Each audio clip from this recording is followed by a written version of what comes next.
and welcome to the Higher Learning Exchange podcast, a space for innovators to push the boundaries of education, practice, and technology.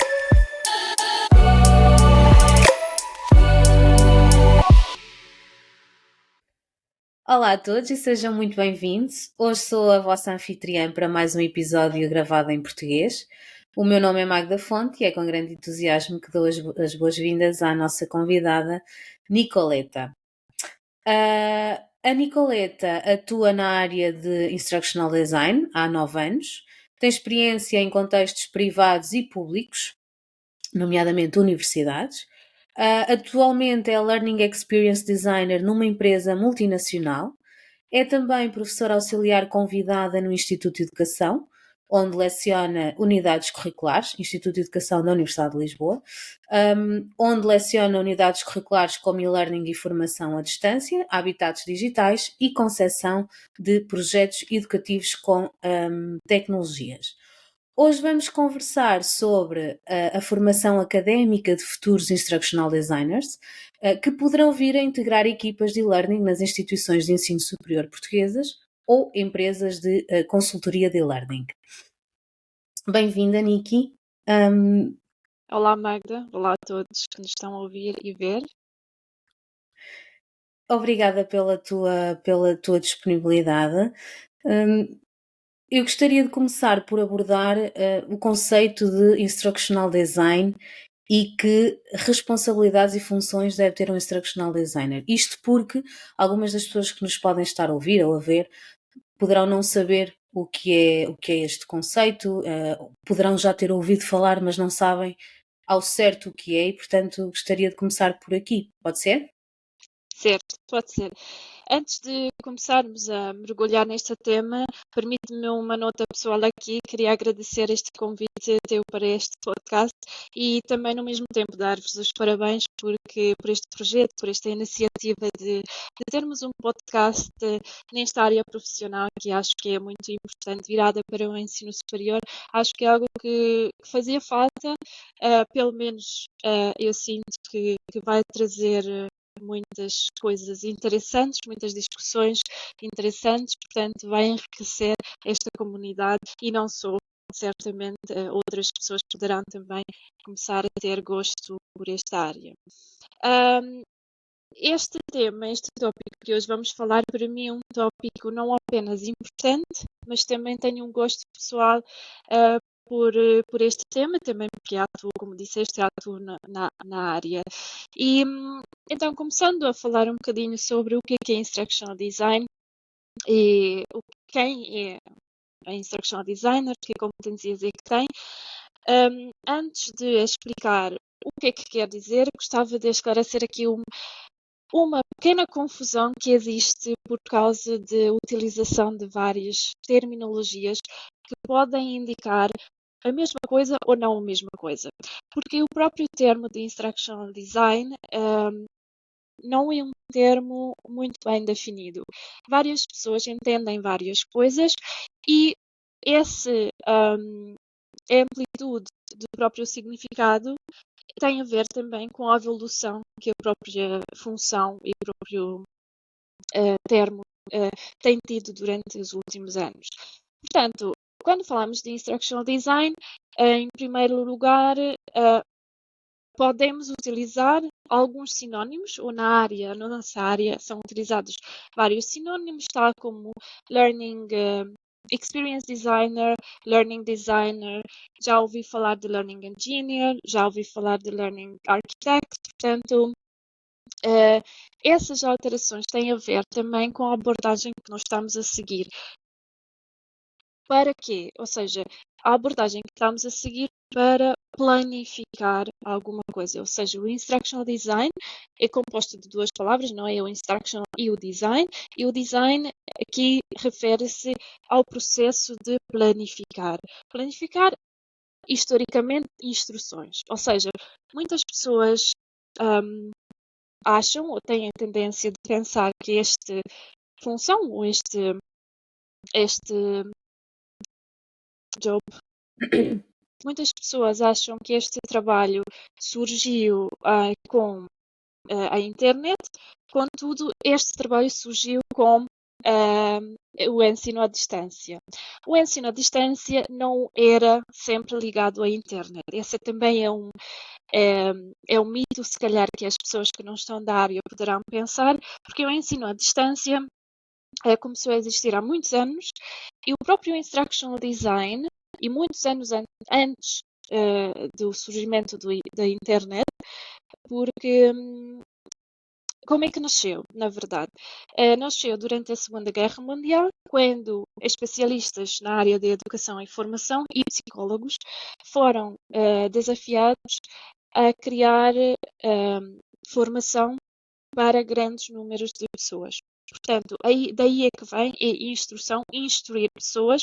Porquê? Porque não conseguiram formar muitas pessoas presencialmente. Portanto, tinham que dar instruções para a pessoa conseguir consumir, digamos assim, o conteúdo de aprendizagem sozinho. Portanto, estamos aqui a abordar um outro conceito, que é a aprendizagem autónoma, que é muito ligado ao próprio conceito de Instructional Design. Portanto, Instructional Design não surgiu com a internet, mas surgiu mais no âmbito de aprendizagem autónoma, aprendizagem à distância.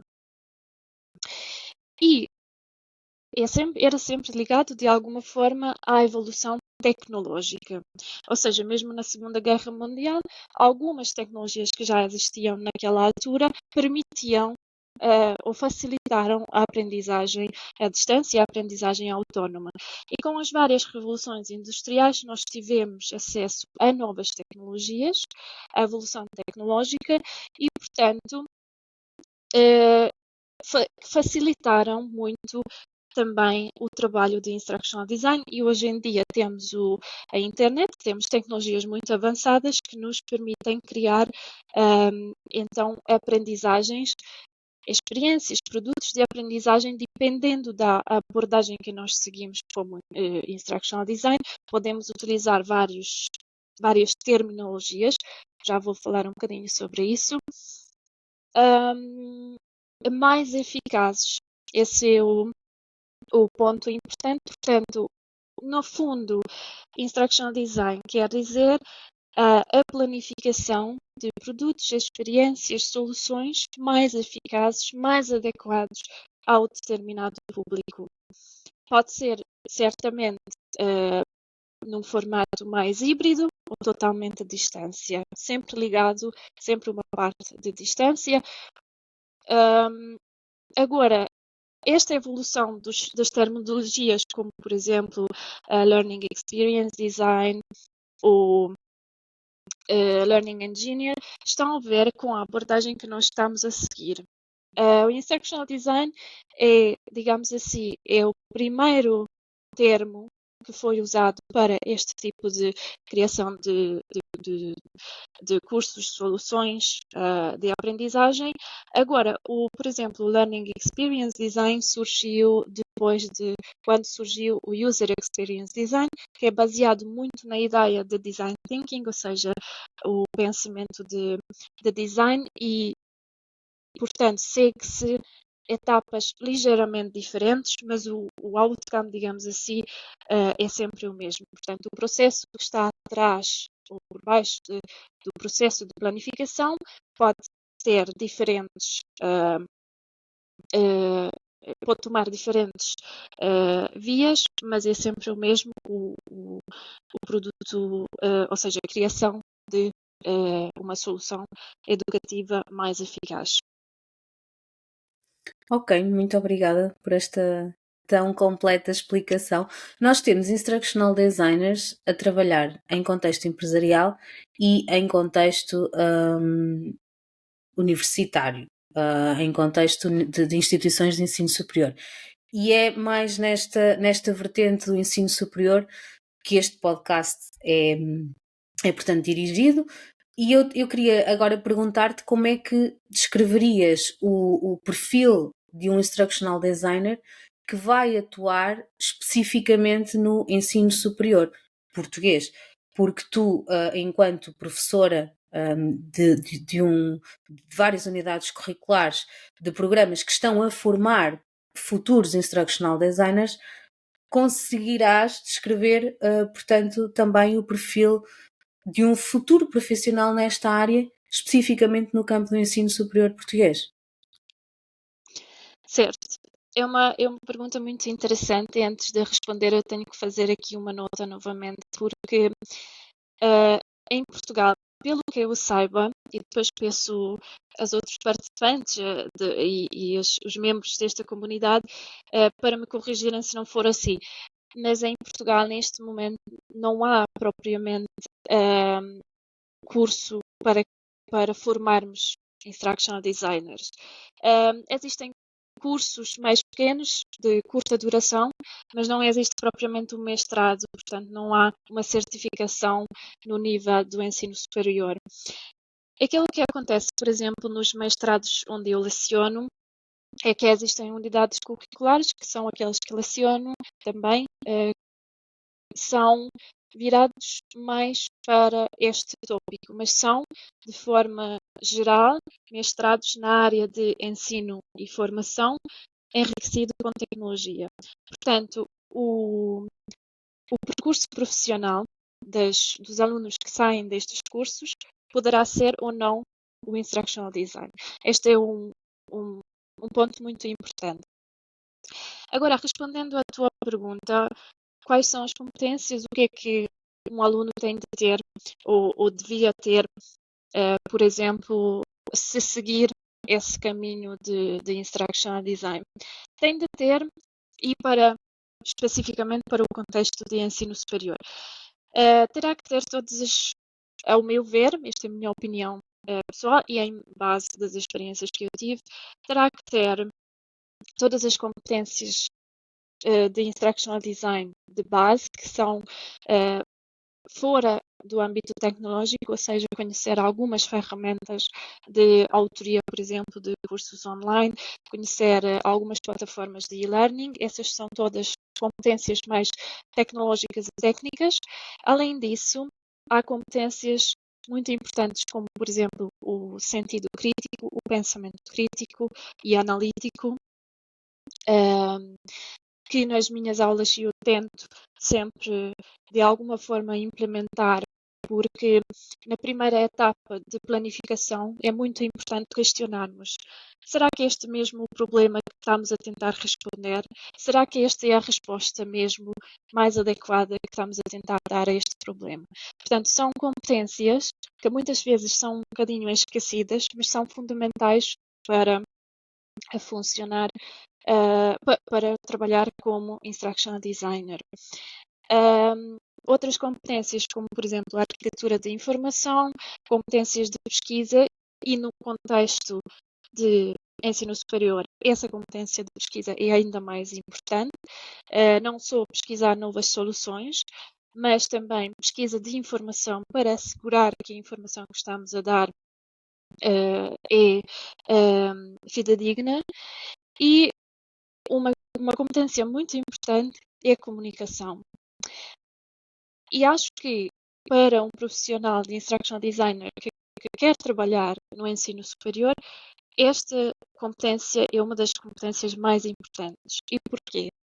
Porque o contexto do ensino superior é bastante diferente de um contexto empresarial. A cultura académica, a linguagem que essa cultura traz dos professores tem que ser compreendida. É uma linguagem, não estou a falar da linguagem mais técnica, estou a falar da linguagem de como comunicar, como lidar com os professores.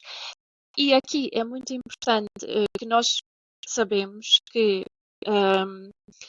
as competências digitais dos professores ainda deixam algumas coisas a melhorar.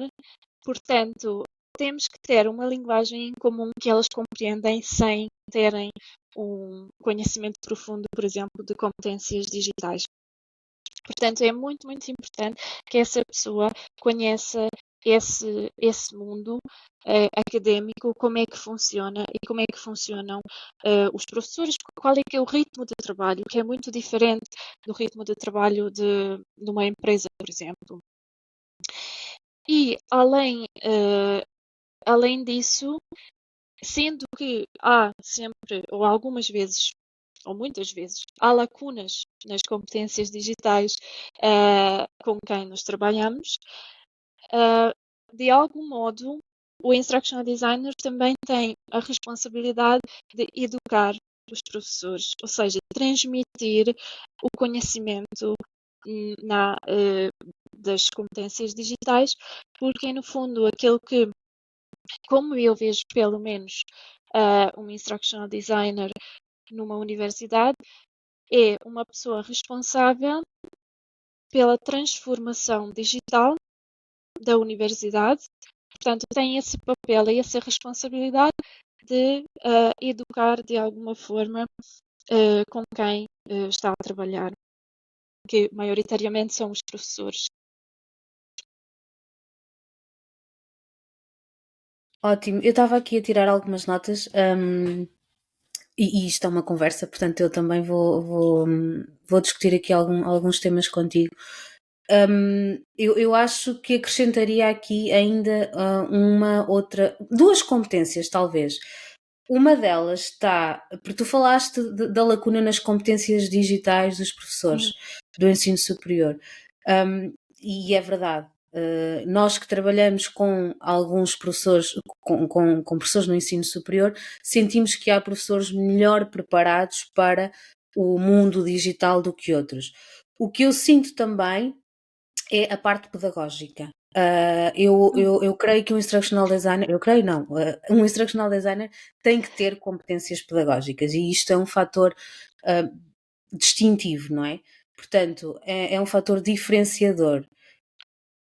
É importante que um instructional designer consiga fazer um alinhamento construtivo de todos os elementos de um processo de aprendizagem, desde a definição de objetivos pedagógicos e alinhar esses objetivos pedagógicos com recursos de aprendizagem, com tarefas, com a metodologia de avaliação. Isto é extremamente importante. E muitas vezes nós que trabalhamos com professores do ensino superior apercebemos-nos que eles são excelentes nas temáticas que ensinam, mas não são excelentes a nível pedagógico, na forma como ensinam. Porque são especialistas, porque não têm formação pedagógica. E cabe-nos a nós, instructional designers, também formá-los nesse sentido, não é? Ajudá-los, capacitá-los, proporcionar-lhes instrumentos, artigos, estudos que os ajudem a perceber toda esta componente pedagógica que está na base do instructional design. Portanto, eu acrescentaria isso. E também um outro aspecto que eu acho que é muito importante no instructional designer é a atenção ao detalhe. Acho que um bom instructional designer tem que ter muita atenção ao detalhe, tem que ser muito minucioso no trabalho que faz, porque não só no aspecto visual do produto final, mas em toda a parte da planificação. Tudo tem que bater certo, tudo tem que fazer sentido. Não vamos pedir ao aluno que desenvolva uma tarefa que nada tem a ver com os objetivos de aprendizagem que foram preconizados inicialmente. Portanto, tudo isto tem que bater certo e eu acho que isto é a magia do trabalho do Instructional Design, porque eu adoro esta área e acho que que tem muito potencial e que é muito, muito interessante. Certamente, e ainda bem que falaste nestas duas coisas, porque às vezes acontece-me que estou a falar de um tema e depois alguma coisa é muito, muito evidente para mim e depois, na verdade, não digo e é preciso ser dito. Portanto, ainda bem que falaste principalmente nas competências pedagógicas, porque isso é muito importante. Voltando um bocado à primeira questão de quais as competências do Instructional Designer e esta instabilidade do próprio conceito também implica que há muitos instructional designers que não têm a formação de base pedagógica, que vêm de outras áreas, porque instructional design é uma coisa muito multifacetada, ou seja, nas várias etapas da planificação da solução, várias competências têm que ser utilizadas. A parte pedagógica é muito importante na primeira parte de planificação, que é compreender, perceber as necessidades, alinhar os objetivos, alinhar, ter aquela que nós chamamos alinhamento instrucional, que é os materiais, a avaliação, estão todos alinhados e fazem sentido, como tu disseste, é um tudo, faz sentido ao aluno. Essa parte é muito pedagógica, é de facto os professores, porque estamos no ensino superior, no contexto de ensino superior, a maior parte dos professores não têm um background pedagógico. São muito bons na área em que estão a atuar, mas depois a parte pedagógica tem algumas falhas. E nesse sentido, as metodologias utilizadas em salas de aula são praticamente aquelas que utilizamos há séculos, há 50, 100 anos. E nesse Exatamente. aspecto, quando eu falei do papel educativo do Instructional Designer, quer em competências digitais, quer na área pedagógica, é esse papel de abrir um bocadinho os horizontes para os professores, que não é apenas, a única solução não é a exposição ao conteúdo, mas temos aqui um leque de tecnologias que podem ser utilizadas de formas muito variadas, que podem enriquecer a aprendizagem. Isso é importante também porque nós estamos a utilizar estas metodologias que usamos há 50, 100 anos para um público que não é o mesmo que é 50, 100 anos atrás, que é muito diferente. São os Muito chamados diferente. nativos digitais que não conhecem o mundo sem internet e sem telemóvel. Exatamente.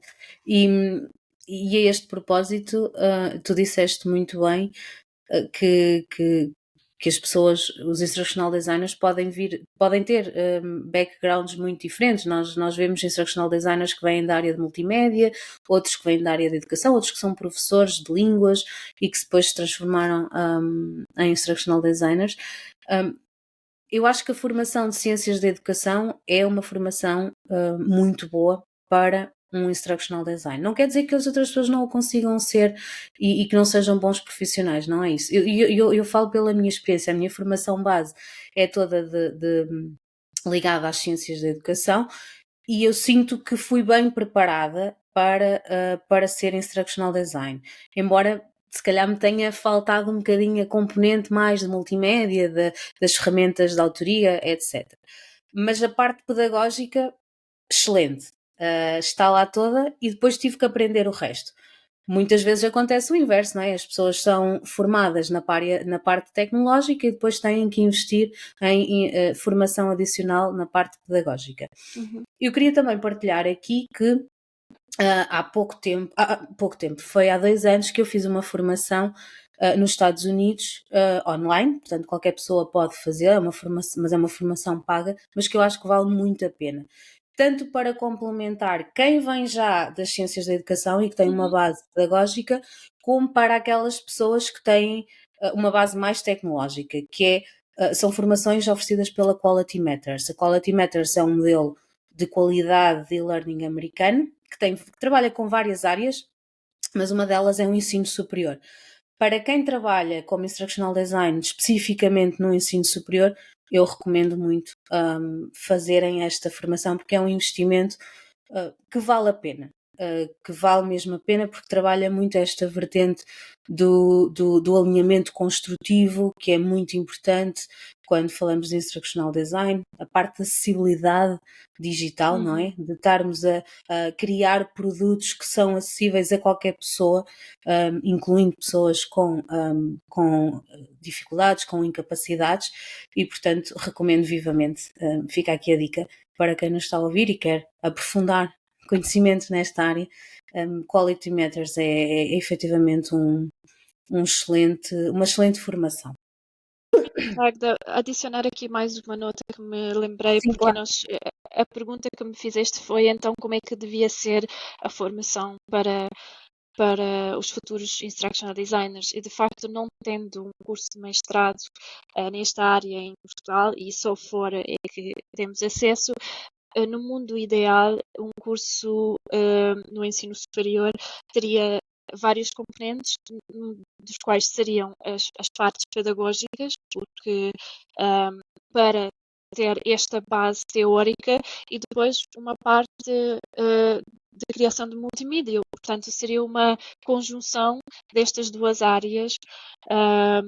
Seria o mundo ideal. O que nós estamos a tentar fazer é que dentro destas unidades curriculares que lecionamos nesta área, tentamos juntar tudo. Que na verdade não dá, portanto, a aprendizagem hoje em dia acaba por acontecer muito durante os estágios ou mais tarde durante o próprio trabalho.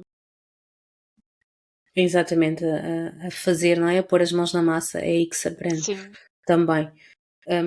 E falando agora um bocadinho de tendências e de inovações, quais são as tendências que tu consideras emergentes no instructional design, e relevantes também para o contexto do ensino superior? Sim, pronto. As tendências no instructional design também normalmente estão ligadas às tendências ou às mudanças tecnológicas. E nós sabemos que hoje em dia o hot topic é a inteligência artificial.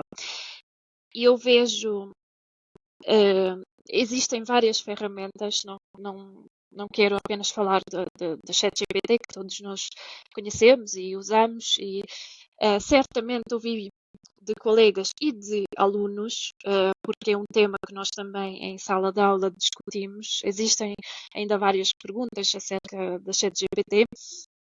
Portanto, quer professores, quer alunos estão a utilizar diariamente, quer para trabalhos profissionais, quer para coisas pessoais. Eu quero falar aqui um bocado mais sobre ferramentas que nos podem ajudar como instructional designers, quer na área do ensino superior, onde também acho que vai entrar, quer na área empresarial. Existem ferramentas que honestamente neste momento assustam-me muito, porque vou trazer agora um exemplo muito específico porque acho que é mais fácil descrever o que é que está a acontecer ou o que é que poderá vir a acontecer. Às vezes, quando estamos a trabalhar com professores no ensino superior e vamos ao estúdio a gravar os vídeos, o vídeo poderá correr bem, poderá não correr bem, dependendo um bocadinho da vontade do professor que está em frente da câmara. Há professores que fazem isto com mais facilidade, outros professores que não tanto. Certamente isto tem um impacto nos vídeos e na experiência para os aprendentes. Hoje em dia, por exemplo, podíamos já criar vídeos com a imagem do professor, com a voz do professor, submetendo numa plataforma um script do professor, e efetivamente não ia gravar o professor o vídeo, mas ia ser um avatar que é exatamente igual de aspecto físico do professor e ia fazer o vídeo. Portanto, teríamos aqui muito mais facilidade em termos de tempo também, porque no estúdio não íamos perder uma manhã inteira, um dia inteiro, porque tínhamos que regravar 3, 4, 5 vezes, mas teríamos a solução feita em 3, 4 horas. Portanto, há aqui muito potencial que poderá ajudar a nossa vida e também que poderá tornar mais rápido este processo de criação de conteúdos. Portanto, acho que a inteligência artificial vai ser uma coisa que nós vamos utilizar muito mais para a criação de conteúdo, para a criação de recursos, mais do que para a parte da escrita de script. Porque existe também, hoje em dia, existem ferramentas onde nós submetemos 3, 4 palavras-chave e faz o curso todo de 20 minutos, com imagens e tudo. Agora, eh, a questão aqui é sempre a revisão do próprio conteúdo, e acho que a parte de criar o conteúdo, a parte de assegurar o alinhamento instrucional vai ter que ficar na mesma nas mãos do instructional designer, enquanto a criação dos materiais poderá vir a ser feito pela inteligência artificial. Sim, exatamente. Concordo plenamente. E também eu acho que o instructional designer terá que se focar muito na parte das tarefas, não é? Das atividades, da aplicação daquele conteúdo a contextos reais, a cenários reais. E claro que podemos ter a ajuda da inteligência artificial para criar esses contextos, para criar esses cenários, mas não substitui inteiramente o instructional designer, até porque esta questão do alinhamento é muito sensível e a inteligência artificial ainda não consegue garantir esse alinhamento integralmente. Existe também uma ferramenta que eu conheci há relativamente pouco tempo, que está relacionada com o ChatGPT, que foi desenvolvida pela ThinkFic. Depois nós podemos deixar tanto o link da Sim, ferramenta que tu falaste, como esta que eu vou agora falar, podemos deixar no nosso site para as pessoas depois, se quiserem ver em pormenor. E esta ferramenta do ThinkFic é, um, no fundo, são templates com prompts para o ChatGPT que ajudam os instructional designers a guiarem-se no processo de planificação de um curso e que poupa bastante tempo, tem bastante potencial, é interessante. Tem que se ter sempre uma visão muito crítica quando se utiliza estas ferramentas, mas recomendo, acho que é bastante interessante. Portanto, claro, não podíamos deixar de falar daqui da inteligência artificial como tendência e inovação, porque efetivamente está relacionada hoje em dia com todo o processo de transformação digital e que está a influenciar imenso várias áreas, bem como a área do instructional design. sim. Deixa-me só adicionar aqui uma Sim, nota sim, claro.